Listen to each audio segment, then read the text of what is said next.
저희는 지금 종부세에 대한 이야기를 나눠보고 있습니다. 그 아파트 값이 오르고 공시가격이 빠르게 현실화되고 있는 상황에서 종부세는 특정 계층이 아닌 이제 일반 시민들도 많은 사람들이 부담해야 되는 그런 세금이 되고 있습니다. 그런데 과연 이게 재산세와는 어떻게 다른지 또 내 종부세는 어떻게 계산하는 건지 잘 모르시는 분들이 너무 많습니다. 계산법도 어렵고요. 그래서 저희가 오늘은 종부세의 ABCD, 정말 기초부터 종부세가 무엇인지 잘 설명드리기 위해서 오늘도 세금 줄여주는 남자 원종훈 국민은행 WM 투자자문부장님 모셨습니다. 안녕하세요. 안녕하세요. 예. 1편, 2편 보신 분들 다 아시겠지만 우리 원 세무사님 생일은 며칠인지 아시죠? 네. 네. 바로 보유세 기준일입니다. 6월 1일 딱 하루 기준으로 이 종부세와 재산세가 매겨집니다. 이제 다 아실 거고요. 재산세는 지방세고, 근데 지방세가 생각보다 좀 낮게 형성이 돼 있고, 그다음에 재산세가 한편으로는 지역별 편차가 좀 있어요. 있죠. 당연히 있죠. 예. 아무래도 이제 부자 동네는 재산세 세수가 좀 많이 걷어들이게 되고, 이제 집값이 좀 낮은 지역은 지방세 세수가 좀 약해지게 되는 이런 불공평이 좀 일부 좀 있거든요. 네. 그래서 종부세라는 걸 만들어서 재산세는 대신 조금 낮춰주고 일정 규모를 초과해서 부동산을 가지고 있는 사람에게 국세 차원으로 종부세를 부과를 하게 되는 거고요. 네. 여기서 걷어들여는 이 종부세는 사실 지방 양해금 형식으로 이제 지방 정부에 조금씩 이제 뿌려주는 형태로 운용을 하게 되는 건데, 그런데 이제 종부세가 이슈가 되기 시작한 게 사실 종부세는 주택에만 부과하는 건 아니거든요. 땅에도 부과하게 되는데 주택에 대한 종합부동산세가 좀 많이 늘어나다 보니까 조금 이슈화된 부분들이 좀 있습니다. 네. 네. 그래서 지금 서울 아파트의 중위 가격이 지금 9억 원을 넘고 있는 상황입니다. 그런데 종부세의 9억 원은 사실 시세 기준은 아니고 공시가격 기준입니다. 그래서 시세로 따지면 이게 한 13억 원이 좀 넘어야 네. 종부세를 내게 됩니다. 그래서 아직 뭐 그렇게 많지는 않습니다만 앞으로는 계속 늘어나게 되겠습니다. 그래서 저희가 한번 종부세가 뭔지 한번 정리해보는 차원에서 표를 준비했습니다.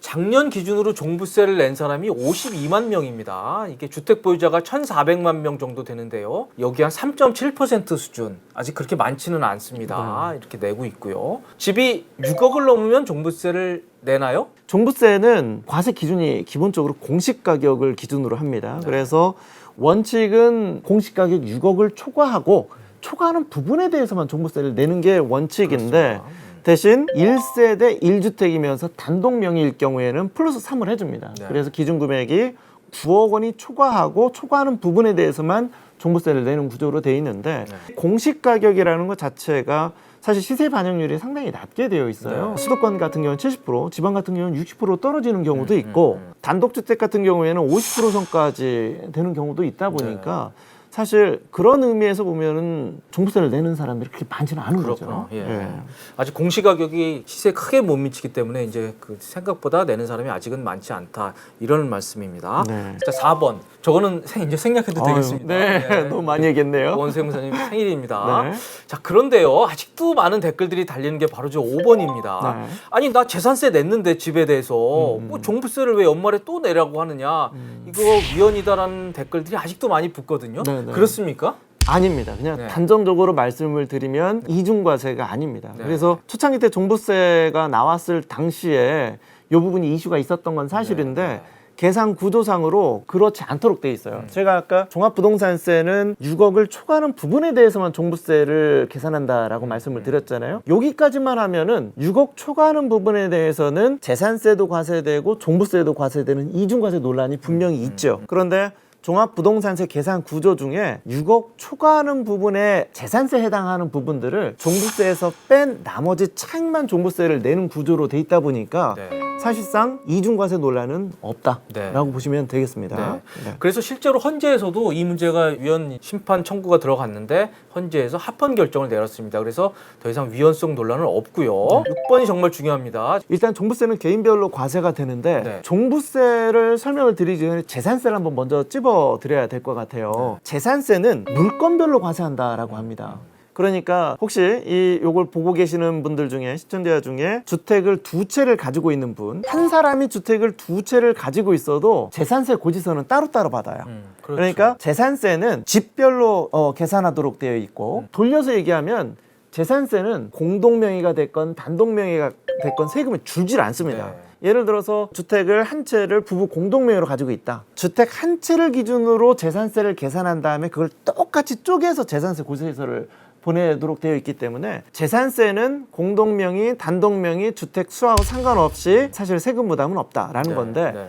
종합부동산세는 좀 달라집니다. 종합부동산세는 개인별로 과세를 하고 특히 세율을 적용하거나 세부담 한도를 적용할 때 개인별로 주택 숫자를 카운트를 하다 보니까 이때 공동명의로 돼 있는 경우에는 두 사람 모두 다 주택 숫자의 카운트가 돼서 높은 세율 구간을 적용될 가능성이 있기 때문에 그렇습니다. 오히려 공동명의가 안 좋을 수도 있다라는 겁니다. 그래서 두 채이신 분들은 사실 각자 명의를 나누는 게 세부담 종부세 측면에서는 유리하지만 근데 이제 좀 조심스러운 게 이런 얘기하면 뭐 너도 나도 막 이렇게 명의를 나누려고 할까 봐서 조심스럽게 말씀을 드리는 건데 머릿속에 딱 생각하는 게 이제 그러면 증여해서 명의를 옮기면 되겠네라고 생각할 수가 있잖아요. 증여를 하게 되면 일단 증여세 부담 만만치가 않습니다. 그렇습니다. 그렇죠? 예. 증여를 할 때 취득세 부담이 엄청나게 뛰었어요. 맞습니다.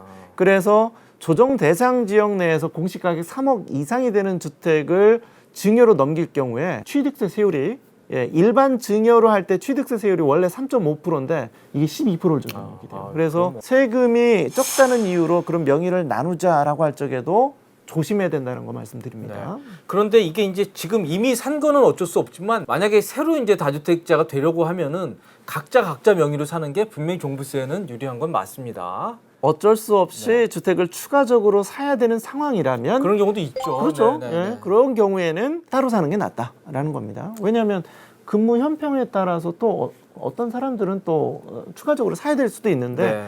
그 경우라면 공동명의보다는 주택이 없는 사람 명의로 사는 게 그나마 좀 낫다라는 거죠. 그리고 저희가 지금 말씀드리는 건 지금 종부세만 말씀드리는 겁니다. 그래서 만약 양도세 같은 거 낼 때는 부부 공동명의로 할 경우에는 각자 양도세를 계산하기 때문에 그럴 경우엔 절세가 도움이 됩니다. 저희는 지금 종부세만 말씀드리고 있는 겁니다. 그런데 그 종부세 합산 배제 주택이라는 그런 말이 많이 나오더라고요. 네, 네, 네. 그거 좀 어려운데 네. 아마 임대 사업자들 임대주택 관련한 얘기인 것 같은데 맞습니다. 그거 한번 정리 좀 한번 해주시죠. 우리가 이제 주택을 가진 사람들한테 모두 다 종부세가 부과되는 건 아닙니다. 네. 만약에 내가 주택을 가지고 있고 일정 요건이 있습니다. 수도권 같은 경우에는 공시가격 6억 원 이하이고 임대주택 등록을 한 경우 여기서 임대주택 등록을 했다라는 건 구청에다 등록도 하고 세무서에 사업자 등록도 내고 요 두 가지를 엔드 조건으로 한 경우에는 종합부동산세 대상에서 빠질 수가 있어요. 다만 그냥 무조건 빠지는 건 아니고 요 임대주택 등록을 했으니까 임대주택 부분은 종부세에서 빼달라는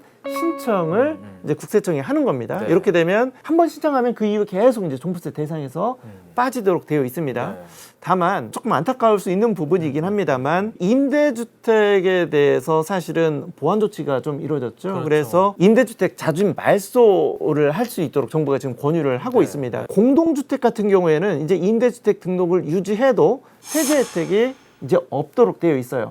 다만 현재 의무 임대 기간이 남아 있는 분들은 그 잔존 기간 동안에는 여전히 이 종부세에 빠질 수 있으니까 다만 이제 그 의무 임대 기간이 끝난 이후에는 임대주택 등록을 유지한다 하더라도 이때는 이제 종부세가 나오니까 매각을 한번 적극적으로 고려해 볼 필요가 있지 않나. 특히나 이 종부세 합산 배제 대상이 되는 주택들은 의무 임대 기간 끝난 이후에 매각할 때 이 양도세, 중과세 되지가 않거든요. 네. 그러니까 출구는 있다라는 말씀을 같이 드립니다. 네. 그 종부세 합산 배제 주택은 6억이 안 돼야 됩니다. 6억 넘으면 이거 안 되고요. 종부세 합산이 되고요. 부동산 대책으로 임대주택에 대해서 의무 임대 기간 4년 또는 8년이 지나면 정부가 자동으로 말소하겠다고 합니다. 그래서 종부세 합산 배제가 그 전까지는 되겠지만 말소가 되면 그 다음부터는 세제 혜택도 없게 됩니다. 그런데요, 저희가 이제 종부세 관련한 뭐 세율도 살펴봤고 어떤 게 유리한지도 여러 가지 설명을 드렸습니다. 그런데 내 종부세 과연 어떻게 계산하는 건지 이 구조를 좀 아시고 싶어하는 분들도 꽤 계시더라고요. 네네. 그래야 또 좀 이런 것들이 이해가 더 잘 될 것 같아요. 네네네. 그래서 저희가 내 종부세 어떻게 계산하나 한번 직접 한번 해보도록 하겠습니다. 네. 종부세는 공시가격 기준으로 합니다. 국토부 사이트에 들어가면 자기 아파트의 그 공시가격이 나오거든요. 그렇죠. 그 가격을 시작으로 하면 됩니다. 여기서 액수를 빼줍니다. 얼마를 빼주느냐? 1세대 1주택 단독 명의의 경우에 9억 원을 빼주고요. 그리고 다주택인 경우에 6억 원을 빼줍니다. 자기 아파트가 10억 원이라 그러면 6억 원을 빼고요. 4억으로 이제 계산이 시작이 되는 겁니다. 자, 그 다음에 어떻게 되는 겁니까? 일단은 제가 이제 종부세는 일정 규모 초과하는 부분, 아까 얘기한 대로 6억 또는 9억 초과하는 부분에 대해서 종부세가 계산되는데 네. 거기 곧바로 세율을 곱하는 게 아니라 네. 거기에 과표를 좀 낮춰주기 위해서 공정시장가액 비율이라는 것을 네. 적용을 하게 됩니다. 올해는 90%, 내년은 95%, 2022년도에는 이제 100%로 맞춰지게 되는 겁니다. 이렇게 해서 과세 표준이 만들어지고 여기에 우리가 좀 전에 봤던 주택 숫자에 따라서 이원화되어 있는 종부세 세율을 적용을 해서 세금을 계산하면 그게 이제 종부세 산출세액이 나오는데 그런데 우리 좀 전에 봤던 이중과세 논란이 있잖아요. 이대로 종부세를 계산하게 되면 이중과세 논란이 있기 때문에 6억 초과하는 부분에 대해서 납부했던 재산세를 종부세에서 빼주게 되는 거죠. 그러면 이게 이제 최종적인 종부세 납부액이 되는데 그런데 우리가 1주택을 단독 명의로 보유기간과 연령에 따라서 세액공제가 있다고 그랬었죠. 그거를 빼서 계산을 하게 된다라는 겁니다. 그리고 마지막으로 전년도에 납부했었던 재산세 종부세 합계 일정 규모를 초과하지 못하도록 안전장치가 있다라고 했었죠. 그게 이제 세부담 상한선인데 그거를 초과하면 거기까지만 내도록 안전장치를 둬서 맨 마지막 납부할 이제 세액 노란색 부분만 납부하면 되는 거죠. 네. 근데 저건 언제 내게 됩니까? 요거는 이제 12월 초, 12월에. 예, 12월 달 초에 고지서를 통해서 납부하게 됩니다. 네.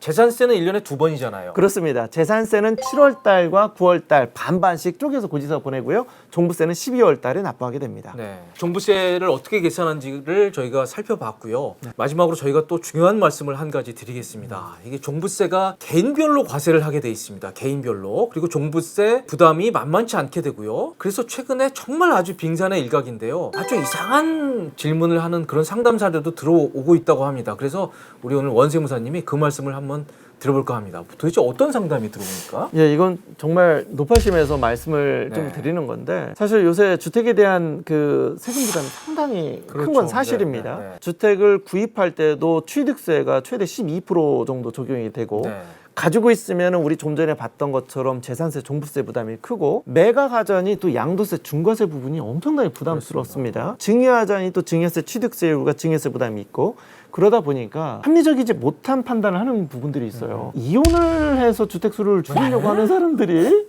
있습니다. 아니 줄어드나요? 이혼을 하면? 일단 줄어드는 건 사실입니다. 왜요? 우리 세법에서는 이혼도 합법적인 독립세대 요건으로 볼 수 있다라고 돼 있어요. 그러니까 부부가 각자 한 채씩 가지고 있고 이혼을 하게 되면 세대의 분리가 되기 때문에 그러면 실제로 양도세, 중과세 대상도 이제 각자 1세대 비과세 되고 종부세도 각자 이제 9억 기준으로 계산이 되고 굉장히 유리해지는 건 사실입니다. 다만 문제는 세금을 줄일 목적의 이혼, 그게 합법적인 이혼이라 하더라도 국세청 입장에서는 세금을 줄일 목적이라면은 이거는 적극적인 조세 회피 행위다라고 해서 세금을 추징하도록 돼 있어요.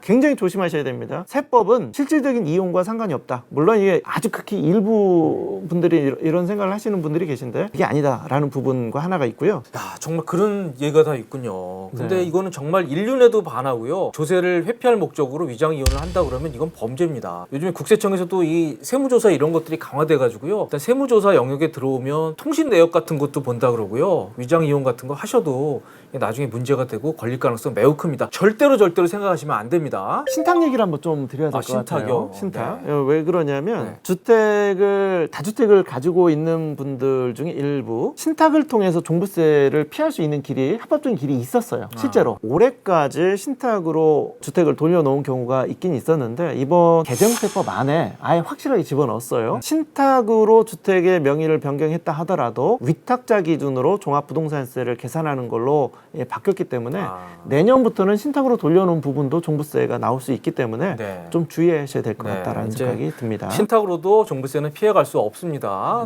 결국 다주택자 이 종부세 문제를 해결하기 위해서는 현재로서는 집을 매도하는 것밖에 방법이 없어 보입니다. 속구살지마에서 3번에 걸쳐 종합부동산세에 대해서 우리 원세무사님과 자세히 얘기를 나눠봤습니다. 유튜브 뭐 시작하셨다면서요? 네. 우리 그 여의도 5번 출구라는 채널 하나 만들었어요. 여의도 역에서 유동인구가 가장 많은 출구가 여의도 5번 출구거든요. 그리고 금융권이기도 하고 그래서 그런 주제로 해서 만들었으니까 혹시 시간 되시면 한번 방문 한번 해주셨으면 감사하겠습니다. 오늘 속구살지마 여기까지입니다.